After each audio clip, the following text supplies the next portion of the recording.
A Mortal's Journey to Immortality Episode 170.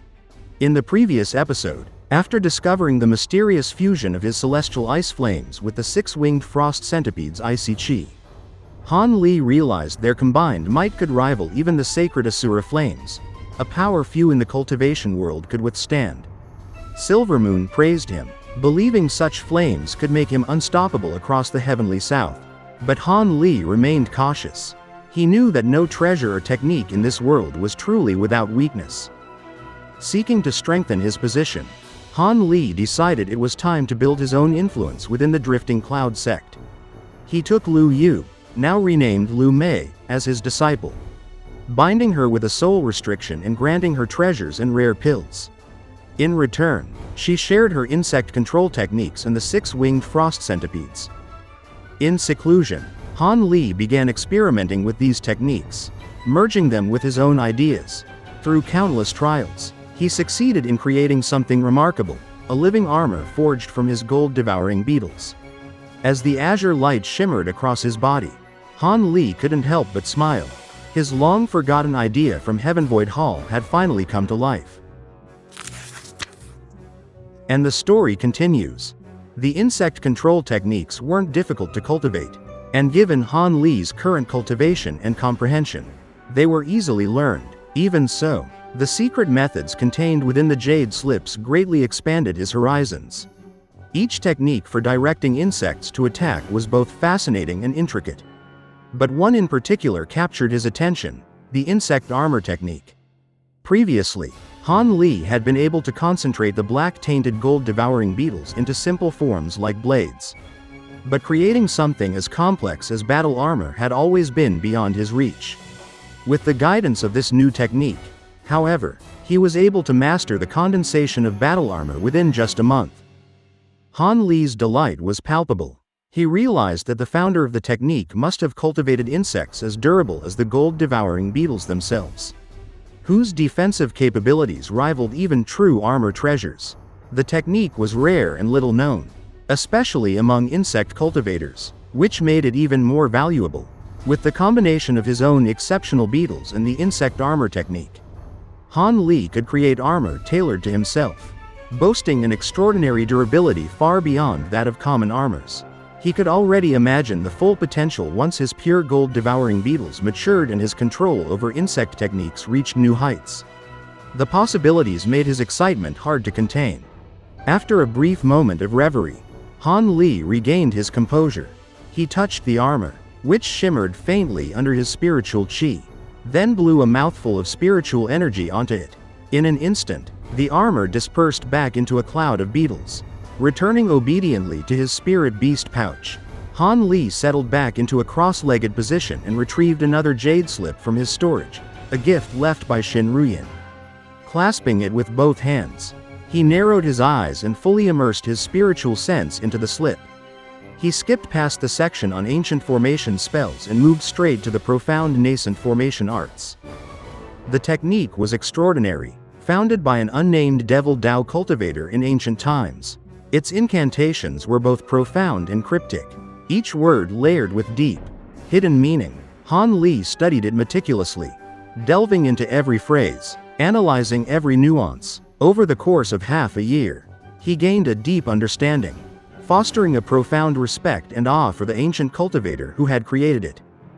The profound nascent formation arts shared some conceptual similarities with the righteous Dao's Three Truths severance arts, though Han Li could not truly measure the extent of the resemblance. Unlike the external incarnation technique, this method truly allowed the creation of a second, independent nascent soul. While there was a subtle master-servant connection between the original and secondary nascent souls, each could survive independently if the other were destroyed. The secondary nascent soul would temporarily lose vitality if the main one perished but could eventually replace it. Conversely, if the secondary soul died, the main nascent soul remained completely unharmed. The potential for this technique thrilled Han Li further. The second nascent soul could even inhabit the body of a superior cultivator's corpse to form an independent incarnation, capable of existing entirely outside the main body. In such a state, it would retain identical memories and emotions as the main self. Unlike Crooked Soul, which had been merely a puppet with limited autonomy. The incarnation produced by the profound nascent formation arts could act independently, completely on its own, even over vast distances, without requiring Han Li's direct control. Reading on, however, Han Li's excitement turned to apprehension as he discovered the limitations and dangers of the technique. Condensing a nascent soul was already a process that took centuries for ordinary cultivators, requiring the fragmentation of their core.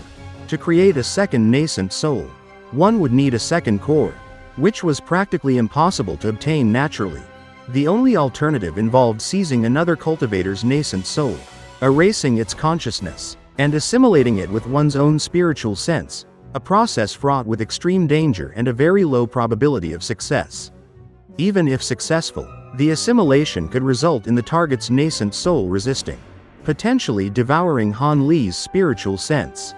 Should the profound nascent formation arts be fully cultivated, the secondary nascent soul could be further extended into a corpse to form an incarnation. The stronger the original body, ideally a nascent soul cultivator, the greater the capabilities of the incarnation.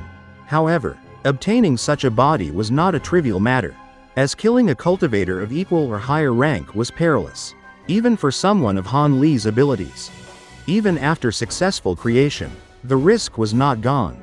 The secondary incarnation could develop discrepancies in emotion and memory over time, potentially rebelling and attempting to seize control of the main body. To mitigate this, periodic use of the unification technique was necessary to harmonize the primal souls of both bodies and strengthen the main soul's control. Nevertheless, even at its initial success stage, simply acquiring a second nascent soul without forming a full incarnation conferred enormous advantages in battle.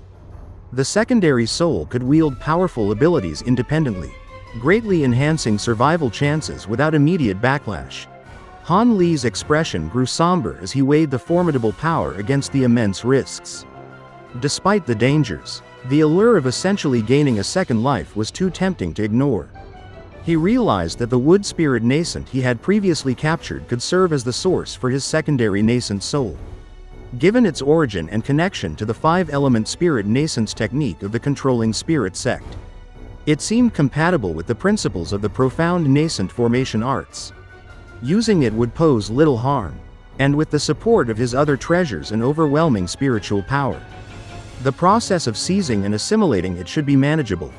The primary concern remaining was the inherent danger of assimilating a formless nascent soul. If the process went awry, Han Li could be forced to sever the portion of his spiritual sense involved, potentially suffering significant damage to his soul and mind. With that thought, Han Li began to wear a face of hesitation. And that wraps up this episode. In this part, we saw Han Li continue to expand his mastery over insect techniques, particularly the insect armor technique.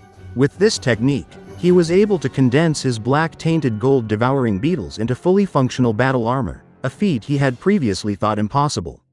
This not only demonstrated Han Li's exceptional skill and comprehension but also showed how he could combine the natural abilities of his spirit insects with advanced cultivation techniques to create something truly extraordinary. We also followed Han Li as he delved deeply into the profound nascent formation arts, an ancient and highly complex cultivation method capable of producing a second, independent nascent soul. This secondary soul could exist entirely on its own, retain identical memories and emotions, and even inhabit the body of a superior cultivator to form an independent incarnation. The episode emphasized both the amazing potential of this technique and the inherent dangers it carried. Cultivating a second nascent soul requires either centuries of effort or the risky assimilation of another cultivator's nascent soul, and even then, there was the constant threat of backlash or rebellion from the secondary soul. This episode highlighted Han Li's careful and calculated nature. He was drawn to the extraordinary advantages of the technique, the ability to essentially gain an additional life and significantly strengthen his survival and combat capabilities, but he also recognized the extreme risks involved. His thoughtfulness and hesitation at the end underscored how even a powerful cultivator like him must weigh rewards against potential dangers, making his journey both fascinating and suspenseful. If you enjoyed this episode or found it intriguing, Don't forget to like the video and subscribe to the channel so you can receive notifications for the latest episodes in Han Li's journey. Each episode reveals new layers of his power, intelligence, and strategy, and subscribing ensures you won't miss a single moment of his cultivation adventures as he continues to face greater challenges and uncover deeper secrets.